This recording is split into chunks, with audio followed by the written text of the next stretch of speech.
सूरदास। उदो मन नहीं बहे 10-20, एक हो तो सो गए श्याम संग को अवरा दे ईस। इंद्रिय शीतल भई केसु बनु जो देहु बिन शीस। आशा लगी रहती तन श्वास जीवी कोटिस बरिस। तुम तो सखा श्याम सुंदर के सकल जो के ईस। सूर हमारे नंद नंदन बिनु और नहीं जगदीश। गोपियां उद्धव से कहती है कि ए उद्धव, मन न बहे 10-20, कि हमारे 10-20 मन तो है नहीं, एक ही मन है। एक हो तो सो गए श्याम संग, वह भी श्री कृष्ण भगवान के साथ में चला गया है। को अवराधीस, अब हम किस ईश्वर की आराधना करें, किस मन से करें, क्योंकि एक ही मन था, वो तो श्री कृष्ण भगवान के साथ चला गया।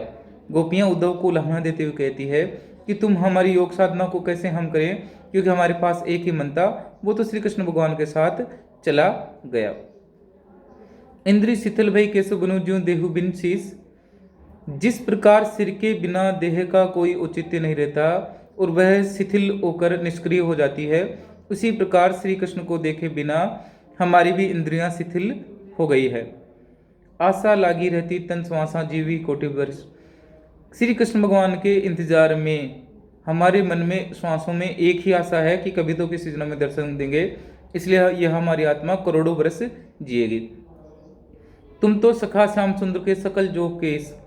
आप तो श्री कृष्ण भगवान के सखा हो, परमित्र हो, संपूर्ण योग के स्वामी हो।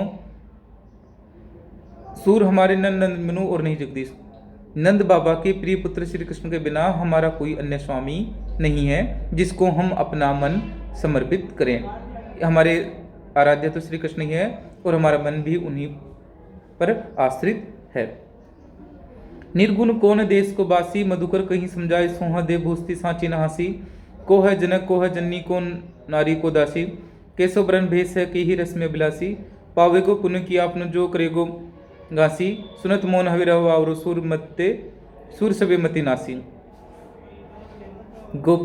जब गोपियों को उद्धव जी निर्गुण का, योग का ज्ञान देते हैं तो उनके निर्गुण ब्रह्मा का, योग का खंडन करते हुए गोपियां कहती हैं, हे उद्धव, निर्गुण कौन देश को वासी। आपका जो निर्गुण है वो कौन से देश का वासी है। मधुकर कहीं समझा सोह दे बूझती सांची न्यासी। हे उद्धव, हम आपसे मजाक नहीं कर रही है, सच्ची में पूछ रही है, हमें ये समझा दो पहले तो कि आपका यह निर्गुण ब्रह्मा है या निर्गुण का जो आप उपदेश दे रहे हो, यह कौन से देश का वासी है। को है जनक, कौन है जननी, कौन नारी को दासी। इसके माता पिता कौन है, ये नारी है, पुरुष है, या दासी है, या राजा है, क्या है। कैसो वेश है कि रस्म विलासी। इसका वर्ण और भेष, वस्त्र कैसे पहनता है, ये हमें बता दो।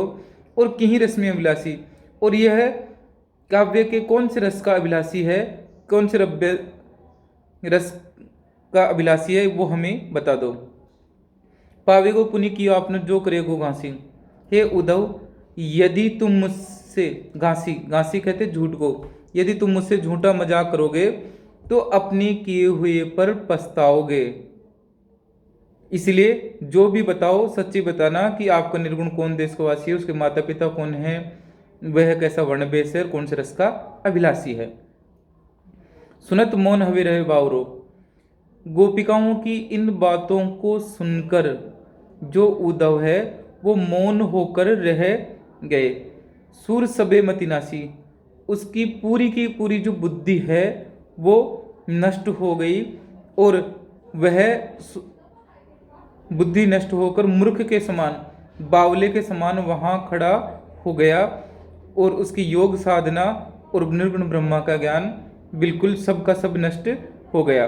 वह बावले के समान उन गोपिकाओं के सामने खड़ा हो गया। जब गोपिकाएं उनसे ये पूछती है कि आप जिस निर्गुण ब्रह्मा का हमें उपदेश दे रहे हो वो कौन से देश का वासी, उसके माता पिता कौन है, नारी है, अन्य क्या है, और कैसा वह वर्ण वैश्य, कौन से रस का अभिलाषी है। यहाँ गोपिकाएं उद्धव के निर्गुण ब्रह्मा और योग साधना का खंडन करते हुए अपने आराध्य श्री कृष्ण को ही बताती हैं, अन्य किसी को अपनाने से वो स्पष्ट मना कर देती हैं।